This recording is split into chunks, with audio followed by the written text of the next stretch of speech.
Hello friends, இந்த வீடியோவில் நம்ம மேக்ஸோட சம் பேசிக் லாஸை பற்றி தான் பார்க்க போகிறோம். இதை பற்றி தெரிஞ்சுக்கிட்டால் தான் நீங்கள் சம் பண்ணும்போது ப்ளஸ் மைனஸ் இந்த மிஸ்டேக்ஸ் இல்லாமல் கரெக்டாக சம்மாக பண்ண முடியும். இதை பற்றி மேக்ஸிமம் எல்லாருக்கும் தெரிஞ்சிருக்கலாம், சில பேர் தெரியாமல் இருக்கலாம். என் ஃப்ரெண்ட்ஸு சில பேர் டிஎன்பிசி இதெல்லாம் கிளியர் பண்ணியிருக்காங்க, அவங்களுக்குமே இதில் சில டவுட் இருக்குது. ஸோ அதுக்காண்டி அந்த வீடியோ மேக் பண்ணியிருக்கேன். முதல் விதி கூட்டல் மற்றும் கழித்தல் விதி. ஃபஸ்ட்டு என்ன சொல்கிறோன்னா, ஃபஸ்ட்டு 2 நம்பரை கூட்டும்போது 2 நம்பருமே ப்ளஸ் சிம்பிள்ஸ் இருந்துச்சுன்னா ஆன்சரோட நம்பருமே ப்ளஸ் சிம்பிள் தான் வரும். எக்ஸாம்பிளுக்கு +5யும் +7யும் கூட்டினா +12 வரும். இதுதான் முதல் விதி. ரெண்டாவது விதி என்னென்னா, ப்ளஸில் ஒரு நம்பரையும் மைனஸில் ஒரு நம்பரையும் கூட்டும்போது பெரிய நம்பர் எந்த சிம்பிள் இருக்கோ அந்த சிம்பிள் தான் வரும். எக்ஸாம்பிளுக்கு இதில் +5யும் -7யும் ஆட் பண்ணுறோம். இங்கே வந்து -7 தான் பெரிய நம்பர். ஸோ -7லேருந்து +5 கழிச்சு தான் எழுத முடியும். ஸோ அப்படி கழிச்சு எழுதும்போது நமக்கு வந்து பெரிய நம்பர் ரெண்டுலேயுமே பெரிய நம்பர் என்னதுன்னா மைனஸ் தான் பெரிய நம்பர். ஸோ -2 ஆன்சர் வரும். அதே தான் எங்கேயும் ப்ளஸ் நம்பரு இன்னொரு மைனஸ் நம்பர் தான், ஆனால் கூட்டும்போது நம்ம ப்ளஸ் வந்திருக்கு. ஏன்னா இதில் +7யும் -5யும் கூட்டுறோம். ஸோ இதில் பெரிய நம்பர் என்னது 7 தான் பெரிய நம்பர். ஸோ அதோட சிம்பிள் என்னது ப்ளஸ்ஸு. அப்போ 7லேருந்து 5 கழிச்சா என்ன வரும்? +2. சரியா? அது ரெண்டாவது. மூணாவது விதி இது வரணும்.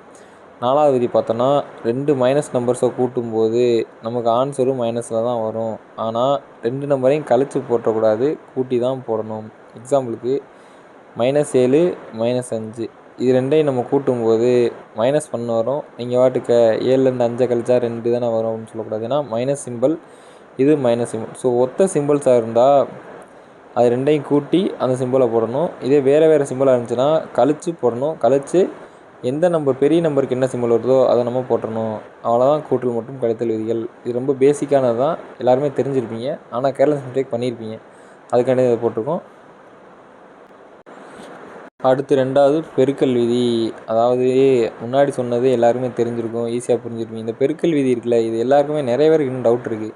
இன்னும் நிறைய பேர் தப்பாக தான் பண்ணுறாங்க. நானே நிறைய பேர் சொல்லி கொடுத்துருக்கேன். இதை பற்றி நம்ம பார்க்கலாம். ஃபஸ்ட்டு என்னென்னா மைனஸ் இன்ட்டு மைனஸ் ப்ளஸ். அதாவது 2 சிம்பிளுமே ஒரே மாதிரி இருந்துச்சுன்னா நமக்கு ப்ளஸ் தான் வரும். எக்ஸாம்பிளுக்கு -5யும் -10யும் பெருக்கும்போது 2யும் பெருக்கணும். 10 × 5 50, minus into minus plus, so +50. இதுதான் ஃபஸ்ட்டு விதி. ரெண்டாவது விதி ப்ளஸ் இன்ட்டு மைனஸ்னாலும் மைனஸ் தான் வரும், மைனஸ் இன்ட்டு ப்ளஸ்னாலும் மைனஸ் தான் வரும். 2 சிம்பிளுமே வேறையாக இருக்கும்போது நமக்கு எப்போதுமே மைனஸ் தான் வரும். எப்போ? பெருக்கல்ல மட்டும்தான் இது ரூல் அப்ளிகபிள் ஆகும். கூட்டலில் பெரிய நம்பரோட சிம்பிள் என்னவாக இருக்கோ அதுதான் நமக்கு வரும். ஆனால் பெருக்கல்லையும் வகுத்தல்லையும் மைனஸ் இன்ட்டு ப்ளஸ்னு வரும்போது ஒரு மைனஸ் வந்துட்டாலே அந்த ஆன்சரும் மைனஸில் தான் வரும். எக்ஸாம்பிளுக்கு -5 × +10 = 5 10 50 வரும். மைனஸ் இன்ட்டு ப்ளஸ் மைனஸ், இதில் பெரிய நம்பர் சிம்பிள் தேவையில்லை. மைனஸ் ப்ளஸ்னால் என்ன வரும்னா மைனஸ் தான் வரும். ஓகேவா? அடுத்து மூணாவது விதியும் 1வது விதியும் சிமிலர் தான். என்ன சொன்னேன்? 2 சிம்பிள் ஒரே மாதிரி இருந்துச்சுன்னா ப்ளஸ் தான் வரும்னு சொல்லியிருக்கேன். ஸோ இதில் +5 × +10 ரெண்டையும் பெருக்கும்போது என்ன வரும்? +50 வரும். ஸோ பெருக்கல் விதியை பொறுத்தவரை எப்படின்னா, ரெண்டுமே ஒரே சிம்பிளாக இருந்தால் ப்ளஸ் விதி வரும், ரெண்டுமே வேறு சிம்பிளாக இருந்துச்சுன்னா மைனஸ் விதி வரும். ஓகேவா? அவ்வளோதான். இதை நல்லா தெரிஞ்சு வச்சுக்கோங்க. இதில் நிறைய பேர் நிறைய மிஸ்டேக் பண்ணுவீங்க. இந்த மிஸ்டேக் பண்ணும்போது பெருக்கி போட்டுருவோம். அடுத்து ஒரு கூட்டல் இருக்கும்போது மைனஸ் சிம்பிள் போல் ப்ளஸ் சிம்பிளோ, ப்ளஸ் சிம்பிள் போல் மைனஸ் சிம்பிளோ போட்டிருந்தீங்கன்னா தப்பாயிடும். ஸோ இதை நல்லா நான் வச்சுக்கோங்க. மூணாவதாக பார்க்க போகிறது வகுத்தல் விதி. வகுத்தல் விதியும் பெருக்கல் விதியும் ஒரே மாதிரி தான் இருக்கும், ஒரு வித்தியாசம் கிடையாது. பாருங்கள், ஒரே சிம்பிள்ஸை கூட்டும்போது ஒரே சிம்பிள்ஸை வகுக்கும்போது நமக்கு ப்ளஸ் தான் வரும். அதான் 1வது 3வது சொல்லியிருக்கேன். வேறு சிம்பிள்ஸ், அதாவது மைனஸு /+, அப்படின்னு போடும்போது நம்ம மைனஸ் சிம்பிள் தான் வரும். ஸோ ஒரே சிம்பிள்ஸ்னால் ப்ளஸ்ஸும், வேறுபட்ட சிம்பிள்ஸ் வந்துச்சுன்னா மைனஸ் தான் வரும். ஓகேவா? ஃபஸ்ட்டு விதி எக்ஸாம்பிள் பார்க்கலாம். -/- ப்ளஸ், அதாவது -5 / -10 அடுத்த என்ன வரும்னா 0.5ன்னு வரும். ஸோ கீழே மைனஸ் மேலே மைனஸ் ரெண்டையும் கேன்சல் பண்ண என்ன வரும்? ப்ளஸ் வரும். இதில் பாருங்கள், இது மேலே பெரிய சின்ன நம்பர், கீழே பெரிய நம்பர் இருந்துச்சு. இல்லை மேலே பெரிய நம்பர், கீழே சின்ன நம்பர், எந்த வித்தியாசமும் கிடையாது. ஆன்சர் நம்பர் தான் வேரியேஷன் ஆகுமே தவிர சிம்பிள் வேரியேஷன் ஆகாது. எக்ஸாம்பிளுக்கு 4×5 2×10. ஸோ 2/1 இருக்குது. எதுக்கு கீழே 1 வந்தால் அதுக்கு வேல்யூ கிடையாது. ஸோ 2 தான் நம்மளோட ஆன்சர். அதனால் மைனஸ் அடிச்சிடும். ஸோ என்ன வரும்? +2. ஓகேவா? அடுத்து ரெண்டாவது பார்த்தோம்னா -/+ மைனஸ் தான், +/- மைனஸ் தான். சரியா? எக்ஸாம்பிள் பாருங்கள், புரியும். ஃபஸ்ட்டு -10/5 அப்படி கொடுத்துருக்கோம். அது அடிச்சா என்ன வரும்? 4×5 2×10. ஸோ 2 சிம்பிள் என்ன வரும்? மேலே மைனஸ், கீழே ப்ளஸ். ஸோ என்ன இருக்குது? ஒரு சிம்பிள் வந்தால் என்ன சொல்லியிருக்கோம்? மைனஸ் வரும். ஸோ மைனஸ் போட்டோமா? அடுத்ததில் மேலே ப்ளஸ் கீழே மைனஸ் வந்திருக்கு. நம்ம அடிக்கிறப்போ நமக்கு 2 வரும். 2 வரும்போது நீங்கள் சொல்லுவீங்க கீழே தானே மைனஸ் இருக்குது, எப்படி மேலே கொண்டு போனீங்க அப்படின்னு. ஏன்னா ரூலே இது தான். ஏன் அப்படின்றது கேள்விக்கு இது தேவையில்லை. இங்கே ரூலே அதுதான். கீழே ப்ளஸ்ஸு மேலே மைனஸ்னாலும், மேலே மைனஸ் கீழே ப்ளஸ்னாலும் ஃபைனலாக நம்ம மைனஸ் தான் ஆன்சரில் கிடைக்கும். ஓகேவா? ஸோ -2 அவ்வளோதான். அடுத்து 3வது. ரெண்டுமே ஒரே சிம்பிளாக இருக்கா? அப்படின்னா என்ன வரும்? ப்ளஸ் தான் வரும். சரியா? எக்ஸாம்பிளுக்கு 10/5 இதை சுருனா என்ன வரும்? அதே 2 தான் வரும். இங்கேயும் ப்ளஸ் இங்கேயும் ப்ளஸ். ஸோ ஆன்சரும் ப்ளஸ் தான். அவ்வளோதான் வகுத்தல் விதி. வகுத்தல் விதியும் பெருக்கல் விதியும் சேம் தான். நான் வச்சுக்கோங்க. இப்போ பார்க்க போகிறது பார்த்தோன்னா இதர விதிகள். அதாவது என்னென்னா நமக்கு தேவையாக தெரிஞ்சு வச்சுக்க வேண்டிய விதிகள் தான். இதை பற்றி பெருசாக நிறைய பேர் தெரிஞ்சிருக்காது. தெரிஞ்சு வச்சுக்கோங்க. கண்டிப்பாக அதை தெரிஞ்சு வச்சுக்கோங்க. Anything power 0 = 1.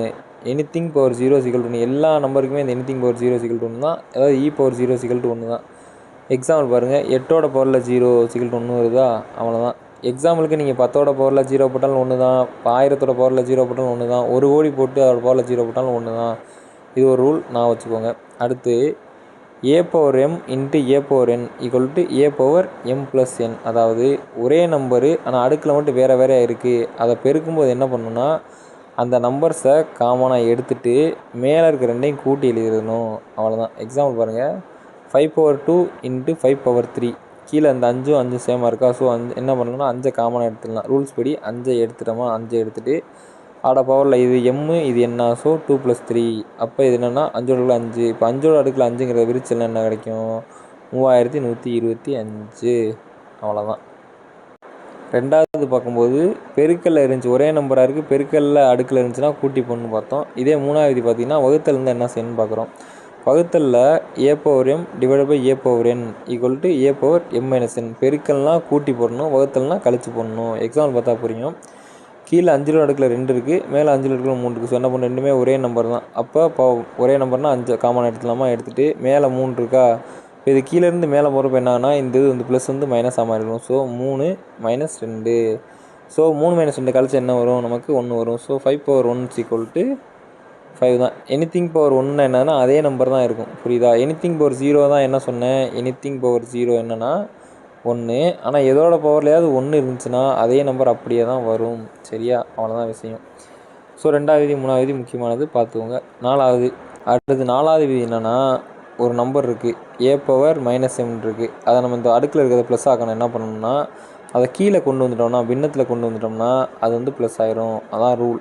அதாவது a⁻−m = 1/a⁻m. எக்ஸாம்பிள் பாருங்கள். 5ஓட -2 இருக்குது. இந்த 2 வந்து நம்ம 2 மைனஸ் இருந்தால் நம்ம என்ன பண்ணணும்? அதை விரிச்சு எழுத முடியாது. ஸோ அதை என்ன பண்ணணும்? பாசிட்டிவாக மாற்றணும். ப்ளஸ்ஸாக கொண்டு வரணும். ப்ளஸ்ஸாக கொண்டு என்ன செய்யணும்னா 1/5/2 எழுதிக்கலாம். புரிஞ்சா? ஸோ 1/5/2னா இது 5/2 நம்ம விரிச்சல் என்ன வரும்? 25 கிடைக்கும். இப்போ இந்த கீழே இருக்கிறது, அப்போ கீழே இருக்கிறது மேலே போனால் என்ன கேள்வி வந்துச்சுன்னா, இப்போ 1/5/2 இருக்குது. இப்போ இது இந்த 5/2 நம்ம மேலே கொண்டு போனால் என்ன ஆகுனா 5/-2 மாறும். கீழேருந்து மேலே வந்தால் சிம்பிள் மாறும். எல்லாமே சிம்பிள் மட்டும்தான் மாறும். மேலேருந்து கீழே வருது அப்படின்னா -2 இருக்கிறது கீழே வரும்போது என்ன வரும்னா +2 மாறும். கீழேருந்து மேலே போகுது அப்படின்ற பட்சத்தில் -2ங்கிறதுனா +2 மாறும். சரியா? அவ்வளோதான். சிம்பிள் மேலேருந்து கீழே வந்தாலோ கீழேருந்து மேலே போனாலோ அதோட சிம்பிள் வந்து மாறும். அதை நான் வச்சுக்கோங்க. இது ஒரு முக்கியமான விதி. சரியா? அதான் அந்த 5வது சொல்லியிருக்கேன் பாருங்கள். 1/a⁻−m = a⁻m. அந்த முன்னாடி சொன்னதோட தான் இதில் சொல்லியிருக்கேன். அதாவது 1/5/-2 இருக்கா? சரியா? இப்போ நம்ம இந்த -2 இருக்குது +2 ஆக்கணும். என்ன பண்ணணும்? மேலே கொண்டு போகணும். ஸோ மேலே கொண்டு போனால் என்ன வரும்? 5/2 25. அவ்வளோதான். சிம்பிளாக என்னென்னா ஒரு நம்பரோட அடுக்கில் இருக்கிறதா மைனஸில் இருக்குது அப்படின்னா அதை ப்ளஸ் ஆக்கணும்னா ஒன்று கீழே கொண்டு வரணும், இல்லை மேலே கொண்டு போகணும். கொண்டு போனோம்னா நமக்கு என்ன ஆகுனா அதோட சிம்பிள் மாறும். அது வந்து மேக்ஸோட ரூல். அதை நான் வச்சுக்கணும். ஃப்ரெண்ட்ஸ், இந்த வீடியோ உங்களுக்கு பிடிச்சிருந்தா லைக், ஷேர், சப்ஸ்கிரைப் பண்ணுங்கள். இந்த வீடியோவில் சொல்லப்பட்டிருந்தாலும் உங்களுக்கு எதாவது சந்தேகம் இருந்தாலோ இல்லை வேறு ஏதாவது கேள்விகள் இருந்தாலோ கமெண்ட் செக்ஷனில் கமெண்ட் பண்ணுங்கள். தேங்க்யூ.